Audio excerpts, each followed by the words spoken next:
Hi friends, welcome back to biryani పొట్లం cooking channel. ఈరోజైతే చాలా సింపుల్ రెసిపీ అండి. నోరు చప్పబడ్డప్పుడు, కొంచెం కారంగా పుల్లగా తినాలనిపించినప్పుడు ఈ స్పెషల్ రెసిపీ అయితే మా అమ్మగారు నేర్పించారండి. నాకు పెళ్ళైన కొత్త నుండి ఇప్పటి వరకు ఈ రెసిపీ మాకు తినక మాత్రం తప్పదండి. ఒక్కరోజు అయినా మా లంచ్లోకి ఉండవలసిందే, అంత బాగుంటుంది ఫ్రెండ్స్. మరి మీరు తప్పనిసరిగా ట్రై చేయండి. ఎలా తయారు చేయాలో చేసే విధానం చూసేయండి ఫ్రెండ్స్. చూడండి, నేనైతే 1/2 కిలో వంకాయలు తీసుకున్నానండి, 2 టమాటాలు, 1 వెల్లుల్లి గడ్డ తీసుకున్నానండి. ఇలా మంచి నీటిలో నీట్గా వంకాయల్ని, టమాటాలని, వెల్లుల్లిని నీట్గా కడిగి పెట్టి మరొక ప్లేట్లోకి తీసి పెట్టుకోవాలండి. ఇవే వంకాయల్ని మనము అడ్డంలో ఈ విధంగా ఈ పీసులుగా వచ్చేటట్టు కట్ చేసుకోవాలి ఫ్రెండ్స్. చూడండి, ఇలా సన్నగా కట్ చేసుకుంటే సరిపోతుందండి.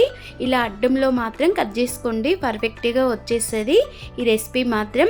మరికొన్ని మంచినీళ్ళు తీసుకొని సముద్రపు ఉప్పు వేసేసుకోవాలండి.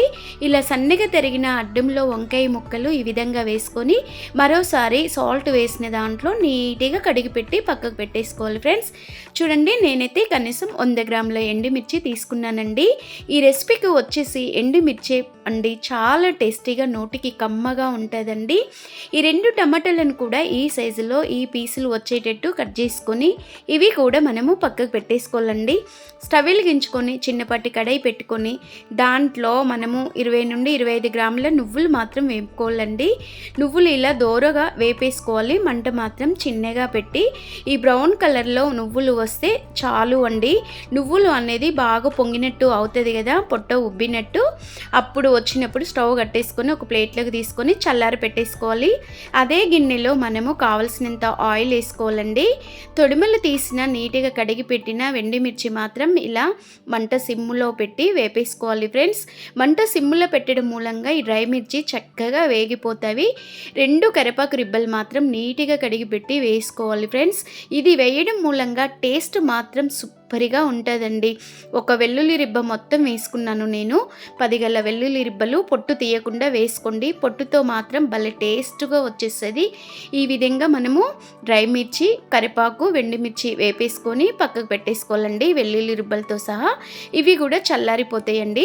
అదే కడాయిలో అదే నూనెలో మనము సన్నగా కట్ చేసి పెట్టిన వంకాయ ముక్కల్ని ఈ విధంగా వేసేసుకోవాలండి.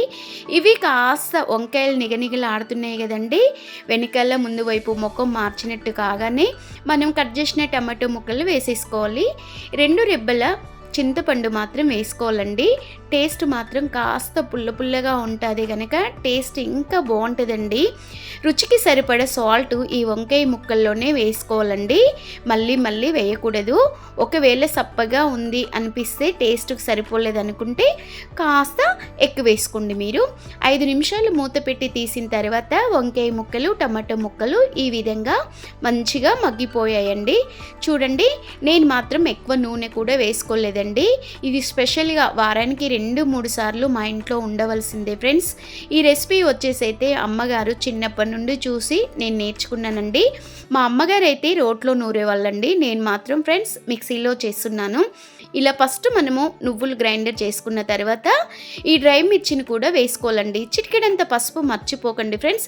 చిటికెడంత పసుపు, చిటికెడంత ఉప్పు వేసుకొని ఈ డ్రై మిర్చిని చక్కగా గ్రైండర్ చేసుకోవాలి ఫ్రెండ్స్. చూడండి, ఈ విధంగా మంచిగా డ్రై మిర్చి సరిపోయేది కదా పొడిగా. ఇలా మనము చల్లార్చిన వంకాయ ముక్కల పేస్ట్ కూడా వేసేసుకోవాలండి. ఇలా చూడి చల్లారిన తర్వాతనే వేసుకోండి ఫ్రెండ్స్. మరీ వేడిగా ఉన్నప్పుడు వేస్తే గట్టిగా అయిపోతుంది. ఈ విధంగా మనము ముక్కలుగా ఉండేటట్టు గ్రైండర్ చేసుకోవాలి. అదే కడాయిలో వేరే కడాయి పెట్టకుండా అదే కడాయిలో రుచి ఎక్కువ వస్తుందండి, అదే కడాయినే మీరు యూజ్ చేయండి. మనము 2-3 స్పూన్ల ఆయిల్ వేసేసుకొని 4 నుండి 7 వరకు నేను వెల్లుల్లి రిబ్బలు వేసుకున్నాను ఫ్రెండ్స్. జీలకర్ర, ఆవాలు, ఎండుమిరపకాయలు, శనగపప్పు, 1 రెబ్బ కరివేపాకు వేసుకోవాలండి. ఇలా చక్కగా మనము ఫ్రై చేసుకోవాలండి.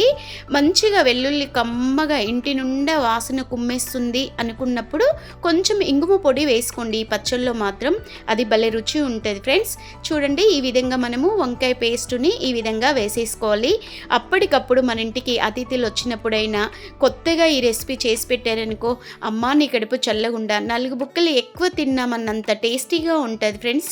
చూడండి, ఈ విధంగా మనము ఒక పెద్దపాటి ఉల్లిపాయ అయితే తీసుకున్నాను.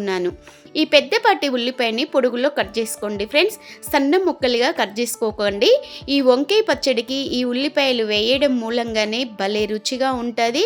ఎంత తిన్నా తినాలనిపిస్తుంది ఫ్రెండ్స్. మనకి 4 బుక్కలు కాదు 10 బుక్కలు వరుసగా కూర్చొని తిన్నా మనకి ఇంత పచ్చడి బోర్ కొట్టదండి. ఈ రుచి మాత్రము చూడండి.